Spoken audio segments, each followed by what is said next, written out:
Hello दोस्तों, आप देख रहे हैं डी कोड इंडियन।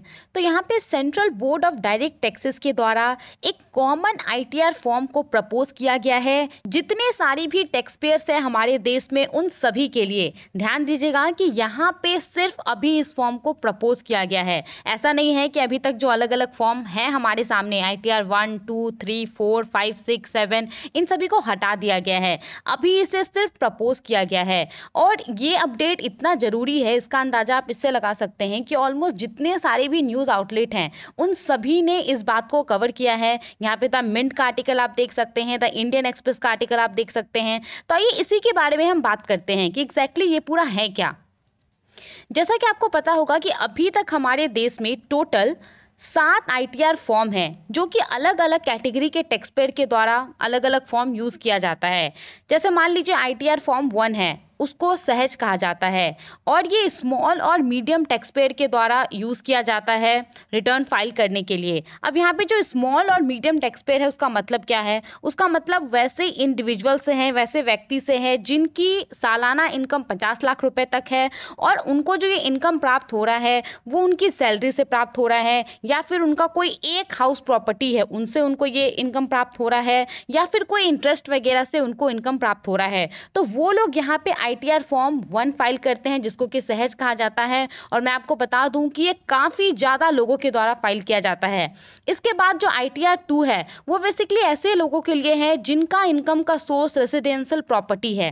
उसके अलावा जो आईटीआर 3 है वो ऐसे लोगों के द्वारा फाइल किया जाता है जिनका इनकम का सोर्स बिजनेस या फिर प्रोफेशन में है कोई, तो उससे उनको इनकम प्राप्त होता है। जो आईटीआर 4 है ये भी काफ़ी ज़्यादा लोगों के द्वारा फाइल किया जाता है, इसको सुगम कहा जाता है। ये एग्जैक्टली आईटीआर 1 के तरह होता है, काफ़ी सिंपल फॉर्म होता है और ये वैसे लोगों के द्वारा फाइल किया जाता है, वैसे हिंदू अनडिवाइडेड फैमिलीज वैसे फॉर्म के द्वारा जिसका इनकम 50 लाख रुपए तक है। और ये इनकम कैसे प्राप्त हो रहा है? तो बिजनेस से प्राप्त हो रहा है या फिर प्रोफेशन से प्राप्त हो रहा है, तो उनके द्वारा आईटीआर 4 को फाइल किया जाता है। फिर यहाँ पे जो आईटीआर 5 और 6 है वो एलएलपीज वगैरह के द्वारा फाइल किया जाता है। और जो आईटीआर 7 है वो ट्रस्ट और नॉन प्रॉफिट ऑर्गेनाइजेशंस के द्वारा फाइल किया जाता है।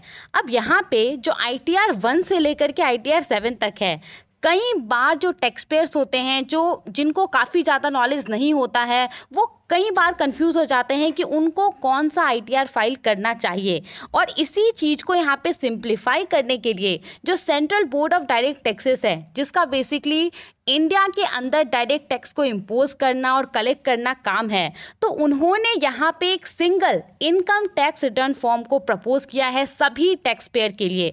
अब यहाँ पे ये प्रपोज किया गया है, इसका एक जो ड्राफ्ट फॉर्म है उसको रिलीज़ कर दिया गया है और जितने सारे भी स्टेक होल्डर्स हैं, यानी कि अगर आप एक टैक्स पेयर हैं तो आप भी यहाँ पे अपनी जो राय है वो दे सकते हैं 15 दिसंबर तक। और उसके बाद वो लोग डिसाइड करेंगे कि इसको किस तरीके से लाना है। कुछ अगर चेंजेस वगैरह होगा तो वो किया जाएगा इस single income tax return form में और फिर इसको लाया जाएगा। अब डिटेल में थोड़ा सा हम बात करते हैं कि एग्जैक्टली होगा कैसे। तो देखिए, सबसे पहले तो ये जो एक सिंगल आईटीआर फॉर्म होगा वो सभी टैक्स पेयर्स के लिए होगा और इसके अंतर्गत एक सेपरेट हेड होगा जिसमें कोई व्यक्ति ये डिस्क्लोज कर सकता है कि जो वर्चुअल डिजिटल एसेट्स है उससे, यानी कि बिटकॉइन, क्रिप्टो करेंसी वगैरह से उसने कितना इनकम प्राप्त किया है। अब अभी बहुत सारे लोगों को ये दिक्कत होती है कि income from virtual digital asset को वो कहाँ पे शो करेंगे, उनको कौन सा आईटीआर फाइल करना चाहिए। लेकिन यहाँ पे वैसे ट्रस्ट और नॉन प्रॉफिट ऑर्गेनाइजेशन, अगर आपको याद हो तो मैंने कुछ मिनट पहले ही आपको बताया था कि जो ट्रस्ट और नॉन प्रॉफिट ऑर्गेनाइजेशन है उनके द्वारा आईटीआर 7 फाइल किया जाता है। तो यहाँ पे जो एक सिंगल आईटीआर फॉर्म आएगा वो उनके लिए नहीं होगा, उनको अभी भी आईटीआर 7 ही फाइल करना पड़ेगा। अब यहाँ पे जो आईटीआर 1 और आईटीआर 4 है जिसको बहुत ज़्यादा लोगों के द्वारा फाइल किया जाता है, अब उनके मन में ये सवाल आ रहा होगा कि क्या एक सिंगल आईटीआर फॉर्म अगर आ जाएगा तो आईटीआर 1 और 4 को हटा दिया जाएगा? तो इसका आंसर है कि नहीं, इसको नहीं हटाया जाएगा। ये एक ऑप्शन के तौर पे रहेगा। आप चाहे तो ये जो सिंगल आईटीआर फॉर्म आएगा उसको आप भर सकते हैं जो कि काफ़ी ज़्यादा सिंप्लीफाइड होगा, या फिर आप अगर चाहें तो आईटीआर 1 या फिर आईटीआर 4 को भी फाइल कर सकते हैं। लेकिन हाँ, अगर आप आईटीआर 2, 3, 5 या फिर 6 फाइल कर रहे हैं तो आपके लिए विकल्प मौजूद नहीं रहेगा, क्योंकि इसको पूरे तरीके से हटा दिया जाएगा। आपको जो सिंगल आईटीआर फॉर्म होगा वही फाइल करना पड़ेगा। अब इस सिंगल आईटीआर फॉर्म के बारे में अगर थोड़ा सा हम डिटेल में बात करें तो इसके अंतर्गत होगा क्या क्या। तो यहाँ पे बेसिकली ए पार्ट से लेकर के ई पार्ट तक होगा, जिसमें आपको अपना बेसिक इन्फॉर्मेशन देना पड़ेगा। उसके बाद एक शेड्यूल होगा जहाँ पे आपका जो टोटल इनकम है उसको कंप्यूट किया जाएगा। फिर एक शेड्यूल होगा जहाँ पे आपके टैक्स को कंप्यूट किया जाएगा। उसके अलावा यहाँ पे एक शेड्यूल होगा जहाँ पे आपको अपने बैंक डिटेल्स वगैरह जो है वो फिल करने पड़ेंगे।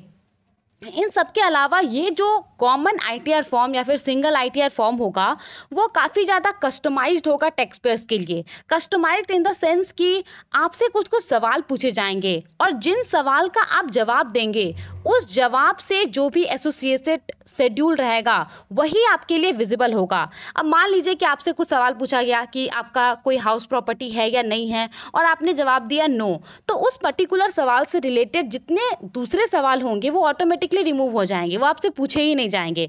तो यहाँ पे जो जो सवाल का आप जवाब देंगे और उस सवाल से एसोसिएटेड जो भी आपका शेड्यूल रहेगा वो आपके सामने विजिबल हो जाएगा। अब बहुत बार क्या होगा कि मान लीजिए कि जैसे एक एग्जांपल से समझते हैं, मान लीजिए कि हो सकता है ना कि किसी व्यक्ति का एक हाउस प्रॉपर्टी से ज़्यादा हाउस प्रॉपर्टी हो, तो इस केस में क्या होगा कि जो सिंगल आईटीआर फॉर्म होगा उसमें जो शेड्यूल होगा हाउस प्रॉपर्टी के लिए उसको रिपीट किया जाएगा ताकि कोई टैक्स पेयर जो है वो ईच हाउस प्रॉपर्टी का डिटेल वहाँ पे फिल कर सके। उसी प्रकार से मान लीजिए कि कोई एक टैक्स पेयर है जिसको कैपिटल गेन प्राप्त होता है शेयर सेल्स करने से जो कि टैक्सेबल है, तो यहाँ पे जो भी कैपिटल गेन्स के लिए शेड्यूल एप्लीकेबल होगा वो उसके लिए विजिबल हो जाएगा।